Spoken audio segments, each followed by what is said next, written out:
વિદ્યાર્થી મિત્રો નમસ્તે. હવે આપણે આજે જે અગાઉ ચાલી ગયેલા કાળો છે એનું આજે રિવિઝન કરવાનું છે. એક્ટિવ પેસિવ એટલે કે કર્તરીમાંથી કર્મણી કેવી રીતે બને છે એનું આજે રિવિઝન છે. એટલે દરેક વિદ્યાર્થીએ ખૂબ જ કાળજીપૂર્વક તમારે આમાં ધ્યાનથી સાંભળવાનું છે, કારણ કે દરેક પ્રકારના વાક્યનું આપણે પાછું રિવિઝન કરીએ છીએ અહીંયા કે એક્ટિવમાંથી પેસિવ બનાવતી વખતે શું શું ધ્યાનમાં રાખવું એ બધું પણ તમે અભ્યાસ કરી લીધો હશે, ઘરે થોડી પ્રેક્ટિસ પણ કરી હશે. આમ છતાં પણ આ જે છે પોઈન્ટ એ તમારા મુદ્દો રિવિઝનનો મુદ્દો છે. એટલે કે સાદા વર્તમાનકાળ અને સાદા ભૂતકાળના તમામ પ્રકારના વાક્યો છે એનું આપણે અહીંયા રિવિઝન કરવામાં આવે છે. હવે આપણે બધા જોઈએ છીએ કે આપણે ટોટલ 3 પ્રકારના પહેલા શરૂઆતના વાક્યો વિધાન, પ્રશ્નાર્થ, નકાર, ત્યાર પછી WHO પણ આપણે ઘણા બધા જોયા. આ ઉપરાંત આવવાની આવત જોયું. તો આ બધા પ્રકારના વાક્યોમાંથી આપણે હવે ફરી એક વખત એટલે કે સાદા વર્તમાન કાળ અને સાદા ભૂતકાળની બંનેની આપણે આજે ચર્ચા કરવાની છે. તો હવે સૌથી પહેલી વાત કરીએ તો આપણે અહીંયા 6 વાક્યો મેં તમને બોર્ડ પર દર્શાવ્યા છે, એનું આપણે રિવિઝન કરવાનું છે. શરૂઆતમાં પહેલું વાક્ય જુઓ ધ્યાનથી. The shopkeeper opened the door carefully. હવે જ્યારે તમે એક્ટિવમાંથી પેસિવમાં ફેરવો ત્યારે સૌથી પહેલું 3 થી 4 બાબત ધ્યાનમાં રાખવાની છે. ફરી એકવાર કહું છું આજે. પહેલું વાક્યનો પ્રકાર ધ્યાનમાં લો તો કે વાક્યનો પ્રકાર છે એ વિધાન છે, પૂર્ણ વિરામવાળું વાક્ય છે, એ સ્વાભાવિક છે. ત્યાર પછી ક્રિયાપદ અને અન્ય શબ્દની નજર કરો તો ક્રિયાપદ છે ઈડી આવ્યું છે, અન્ય શબ્દમાં કેરફુલી છે, પણ બેમાંથી એક શબ્દ છે એ તમને ઓળખી બતાવશે કાળ. તો અહીંયા ઓપનમાં ઈડી લગાવ્યું છે તો સાદો ભૂતકાળ વિધાન વાક્ય છે. આ કાળ ઓળખવાનો છે, વાક્યનો પ્રકાર ઓળખવાનો છે. ત્યાર પછી ત્રીજું સ્ટેપ છે કર્મ શોધવાનું છે. આ 3 બાબત તમે શોધો એટલે તમને એક્ટિવમાંથી પેસિવ કરતા આવડી જાય. ત્રીજી બાબત કર્મ શોધવાનું. કર્મ કયું છે તો કે the shopkeeper opened the door carefully. દુકાનદારે કાળજીપૂર્વક બારણું ઉઘાડ્યું. શું ઉઘાડ્યું? બારણું ઉઘાડ્યું. તો કર્મ છે the door આવ્યું. વાક્ય વિધાન છે, સાદા ભૂતકાળનું છે. તરત તમારે યાદ કરવાનું સાદા ભૂતકાળનું પેસિવ છે એનું સ્ટ્રક્ચર શું છે. તો એ યાદ રાખીને આપણે પેસિવ બનાવવાનું છે. તો વિધાન વાક્ય છે તો કર્મ છે એ આવી જશે. આ કર્મ છે the door, તો આપણે લખશું the door. ભૂતકાળ છે એટલે વોસ કહેવાય, એક વચનમાં છે એટલે વોસ. કર્મ પ્લસ વોસ છે પ્લસ V3. V3 શું છે? ઓપન. તો આનું ઓપન જ થાય. ઓપન બાય કરતા તો બાય કોણ છે? કરતા વાળો શોપકીપર. By the shopkeeper.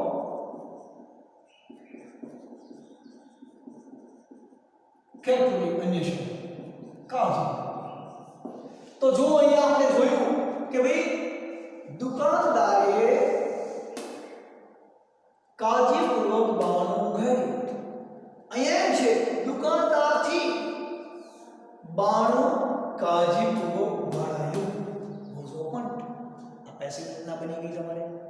આમ પેસિવ બનાવવા માટે તમારે ખાસ ધ્યાન રાખવાનું છે કે વાક્યનો પ્રકાર જુઓ, કાળને ઓળખો, કર્મને શોધો અને પછી passive.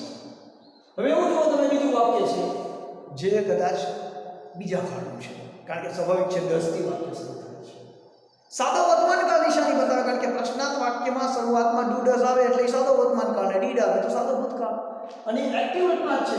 Does Ronak write this question paper easily? શું રોનક સહેલાઈથી આ પ્રશ્નપત્ર છે લખે છે, પ્રશ્નાર્થ કરે છે. અથવા શું રોનકથી આ પ્રશ્નપત્ર સહેલાઈથી લખાય છે, એ પેસિવ થઈ ગયું. પણ હવે એક વસ્તુ યાદ રાખો કે ભાઈ પહેલું તો વાક્યનો પ્રકાર પ્રશ્નાર્થ છે, 10 છે એટલે સાદો વર્તમાનકાળ છે, અને ત્રીજું આમાં કર્મ શું છે? This question paper. શું લખે છે સહેલાઈથી? આ પ્રશ્નપત્ર. પણ પ્રશ્નાર્થ હોવાને નાતે આપણે ટુ બી નું યોગ્ય રૂપ પહેલા લેવું પડશે બંધારણ પ્રમાણે. તો આપણે ઈ પહેલા લેશું. તો અહીંયા ધીસ ક્વેશ્ચન પેપર છે એક વચનમાં છે એટલે is this question paper. Is this question paper?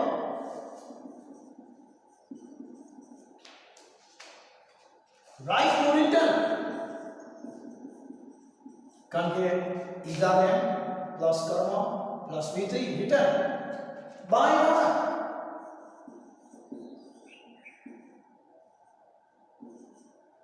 Easily question. તો તમે જોઈ શકો છો કે is this question paper written by Nota easily એટલે સહેલાઈથી શું રોનક દ્વારા અહીંયાથી શું લેવાનું શું રોનક દ્વારા આ પ્રશ્નપત્ર પેપર અથવા આ પ્રશ્નપત્ર પત્ર પર લખ્યું છે આ પ્રશ્નપત્ર સહેલાઈથી લખાય છે ઓલું લખે છે આમ પ્રશ્નાર્થનું સાદા વર્તમાન કાળનું એક્ટિવમાંથી આપણે પેસિવ કર્યું ઉપર આપણે સાદા ભૂતકાળ કર્યું હવે ત્રીજું વાક્ય તમે જુઓ Leena decorates one of the house today Leena છે આજે ખંડોમાંનો એક ખંડ છે એ શણગારે છે ખંડોમાંનો એક ખંડ એટલે વન ઓફ ધ હાઉસ આ વાક્ય એટલા માટે આપવામાં આપણે પ્રેક્ટિસ કરીએ છીએ કે વન ઓફ ધ હાઉસ એટલે હોલ એટલે ખંડ થાય પણ હોલ્સ ખંડોમાંનો એક ખંડ એ શણગારે છે કહેવાનો મારો ભાવાર્થ એ છે કે કર્મ છે અહીંયા ભલે તમને દેખાય છે બહુવચન રૂપે પણ વન ઓફ ધ હાઉસ છે એટલે ખંડોમાંનો એક ખંડ છે એ શણગારે છે એટલે તમારે એમાં ટુ બીનું યોગ્ય રૂપ છે એ સિંગ્યુલરમાં યુઝ કરવાનો છે કારણ કે ભલે મેં તમને અહીંયા બતાવ્યું છે વન ઓફ ધ હાઉસ એટલે ખંડોમાંનો એક છે એટલે અને બીજું કે લીના ડેકોરેટ્સ અને ફૂલ સ્ટોપ છે એટલે વાક્યનો પ્રકાર વિધાન છે ડેકોરેટમાં એસ લાગ્યો છે સાદો વર્તમાનકાળ વિધાન વાક્ય છે એનું પેસિવ કરવાનું છે આપણે તો પેસિવ કરતી વખતે વન ઓફ ધ હાઉસ પહેલા લખશે તો જો બરોબર ધ્યાનથી one of the house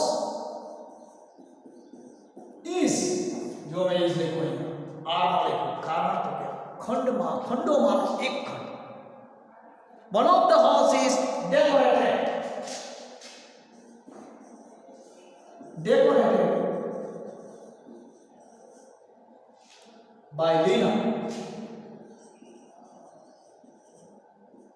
today.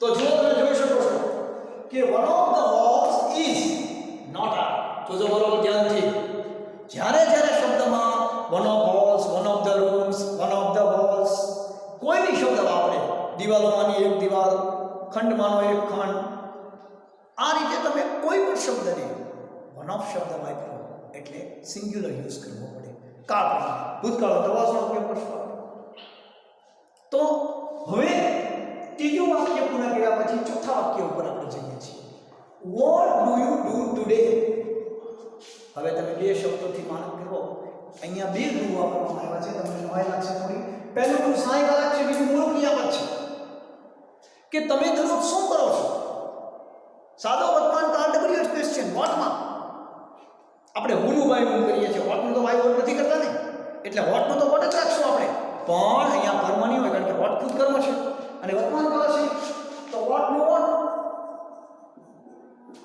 Is મેં કીધું તો વર્તમાન કાળ છે એટલે એક વચન જ લેવું પડશે એવી આપણે વાત થઈ હતી ભૂતકાળમાં પણ થઈ હતી અને વર્તમાન કાળમાં પણ મેં વાત કરેલી કે વોટ ખુદ કર્મ છે એટલે એની પછી આવતું ટુ બી છે એ એક વચનમાં જ લેવું કારણ કે કર્મ કયા સિંગ્યુલરમાં છે પ્લુરલમાં છે એક વચનમાં છે બહુવચનમાં એ આપણે ખબર જ નથી એટલે હંમેશા એનો એસ એક કલ્પના કરીએ છીએ ધારણા કરીએ છીએ અને એના આધારે આપણે સિંગ્યુલર ધારી અને ઇઝ અથવા વોઝ મૂકીએ છીએ what is do done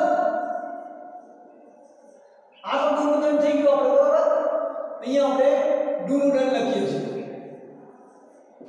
by you today આનું પેસિવ કે what is done by you today તમારાથી આજે શું કરાય છે તમે આજે શું કરો છો તમારાથી આજે શું કરાય છે આમ સાદા વર્તમાન કાળનું પેસિવ વોટ વાળું ડબલ્યુએચ વાળું એ પણ આપણે પ્રેક્ટિસમાં જોયું હવે પછીનો પોઈન્ટ છે I do not agree with you હું તારી સાથે સંમત નથી હવે અહીંયા તમે જુઓ છો કે ડુ નોટ આપ્યું છે જે વર્તમાન કાળનું નિશાની બતાવે છે પણ નોટ છે એટલે નેગેટિવ સેન્ટેન્સ છે બીજું એગ્રી વિથ ફ્રેઝ વર્બ આપ્યો છે હવે ફ્રેઝલ વર્બ આપે ને ત્યારે એને છૂટા ન પાડી શકે એગ્રી સાથે વિથ આપે લુક એટ લાપ એટ એટલે ની તરફ હસવું લુક એટલે ની તરફ જોવું, તો લુક અને એટ ને તમે જુદા ન કરી શકો. એમ એગ્રી વિથ એને તમે જુદા નહીં પાડી શકો, કારણ કે ફ્રેઝલ એટલે કે એક પ્રકારનું શબ્દ સમૂહ ક્રિયાપદ. શબ્દ સમૂહ ક્રિયાપદ જે હોય એને આપણે ભેગા રાખવા પડે. વાંદરો છે અને પૂંછડી હોય એની ભેગી જ થાય, સ્વાભાવિક છે, કારણ કે વાંદરો છે એની પૂંછડી તો જુદી ન કરી શકો એમ તમે, અને જુદું પાડી ન શકો. એ યાદ રાખજો ગમે ત્યારે. દાખલા તરીકે આપણે કહીએ કે એવરીવન, દરેક છે, લુક આફ્ટર હિઝ પેરેન્ટ્સ, દરેક લોકો તેના મા બાપનું ધ્યાન રાખે છે.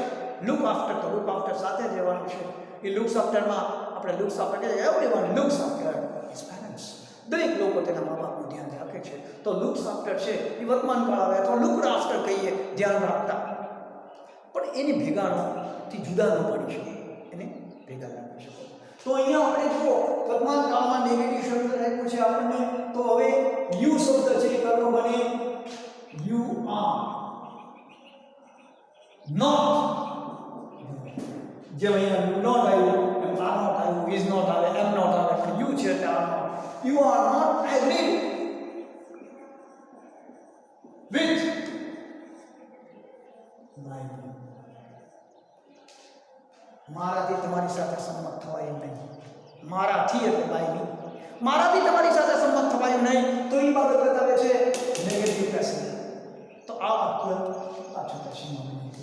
આમ તમે જુઓ દરેક પેસિવ જે બને છે એનું તમે ધ્યાનથી નિરીક્ષણ કરશો તો વાક્યનો પ્રકાર તમને ખબર પડશે, અને દરેક વસ્તુની તમને માહિતી પણ મળશે. જો દરેક આપણે પેસિવ બનાવ્યા, લગભગ આપણે 5 વાક્ય બનાવ્યા. હવે છઠ્ઠું વાક્ય, બરોબર, છઠ્ઠા વાક્યની આપણે ચર્ચા કરીએ.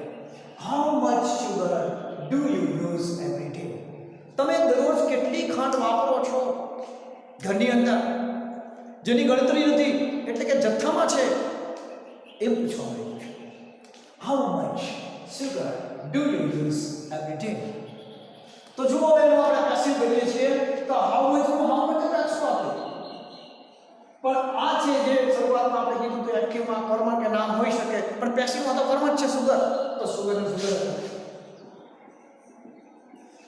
તો પેસિવ જે બનાવવામાં આવ્યું છે હાઉ મચ સુગર, હવે અહીંયા ટુ બી નું યોગ્ય રૂપ ઇઝ. ખાંડ તો બની ન શકાય, સુગર એટલે મતલબ હાઉ મચ જ્યારે સેન્ટેન્સ આવે પેસિવ કરવાનું આવે ત્યારે ટુ બી નું યોગ્ય રૂપ એકવચનમાં જ મૂકવાય, સિંગ્યુલરમાં જ મૂકવું પડે. Is, how much sugar is, how much oil is, how much petrol is, આપણે આ રીતે કહી શકીએ. તો હાઉ મચ નો યુઝ છે અહીંયા આપણે જથ્થામાં વાપરીએ છીએ. How much sugar is used by you every day? તમારાથી દરરોજ કેટલી ખાંડ વપરાય છે? how much sugar is used by you every day? આ વર્તમાન કાળનો how much વાક્ય છે. આપણે બંને કાળ જોઈએ છે, પણ આને આપણે એકબીજામાં ટ્રાન્સફર કરી શકીએ છીએ. દાખલા તરીકે પહેલું સેન્ટેન્સ આપણે વર્તમાન કાળમાં કે ભૂતકાળમાં લીધું છે અને વર્તમાનમાં ફેરવી શકો છો. જેમ કે the shopkeeper opens the door carefully. દુકાનદાર કાળજીપૂર્વક બારણું ઉઘાડે છે, ઉઘાડ્યું નહીં, ઉઘાડે છે, opens. તો તમે એને વોઝ ની જગ્યાએ એ લખી નાખો, બાકી બધું એમને મત લેવાનું છે. પણ મોટે ભાગે શું ફેરફાર થાય એ તમારે પૂછવું. બીજા વાક્યમાં ડી લઈ લઈએ, ધારો કે did Ronak write this question paper easily? શું રોનકે આ પ્રશ્નપત્ર સહેલાઈથી લખ્યું? પાસ્ટ ટેન્સમાં વાપર્યું. તો અહીંયા પણ તમે ઇઝ ની જગ્યાએ વોઝ લ્યો, બાકી બધું એમને રહેશે. માત્ર ફેરફાર તમારે કરવાનો છે ટુ બી ના યોગ્ય. ત્યાર પછીના decorates one of the house today, today ની જગ્યાએ આપણે યસ્ટરડે લખવું પડે, અને ડેકોરેટ્સ ને માં એસ કાઢી ડીડી લગાડવી પડે, તો એ પાસ્ટ ટેન્સ થઈ જાય કે ભાઈ લીનાએ ગઈકાલે ખંડોમાંનો એક ખંડ સળગાવ્યો, ખંડોમાંનો એક ખંડ સળગાવ્યો. તો અહીંયા આપણે ઇઝ ની જગ્યાએ વોઝ લેશું, કારણ કે વન ઓફ ધ હાઉસ છે, એમાં તો વોઝ લગાવવાનું, કાંઈ જ લગાવવાનું. આવી જ રીતે અહીંયા વોટ છે, ત્યાં તમે એનું વોટ ડુ છે તમે ડીડ લખી શકો. What did you do yesterday, today ની જગ્યાએ તમે ગઈકાલે શું કર્યું, તો અહીંયા લખશું what was done by you yesterday. તો યસ્ટરડે માં ઇઝમાં ફેરફાર છે. એવી રીતે તમે અહીંયા કહી શકો I did not agree with you, હું તારી સાથે સંમત થયો નહોતો, તો એને બદલે અહીંયા આર નોટ છે એટલે આર નોટ, બાકી બધું એમને રહેવાનું છે, બાકી કોઈ ફેરફાર આવવાના નથી આમાં. આવું જ છેલ્લા વાક્યમાં આપણે વર્તમાન કાળમાં આપ્યું હોય તો ભૂતકાળમાં કહી શકીએ, પણ એવરીડેની જગ્યાએ લાસ્ટ વીક લખી શકીએ. ગયા અઠવાડિયે કેટલું વાપર્યું, બરોબર? તો જુઓ, how much sugar did you use last week, તો આપણે કહીએ how much sugar was used by you. આ રીતે દરેક કાળમાં કયો કાળ છે, પહેલા વાક્યનો પ્રકાર ઓળખો, કાળ ઓળખો, કર્મ શોધો અને વાક્યને પેસિવમાં ફેરવો. આ નિયમ જો યાદ રાખશો તો કોઈ પણ એક્ટિવમાંથી પેસિવમાં ફેરવામાં કોઈ પ્રશ્ન ઊભા થશે નહીં. બરોબર? ચલો, થેન્ક યુ.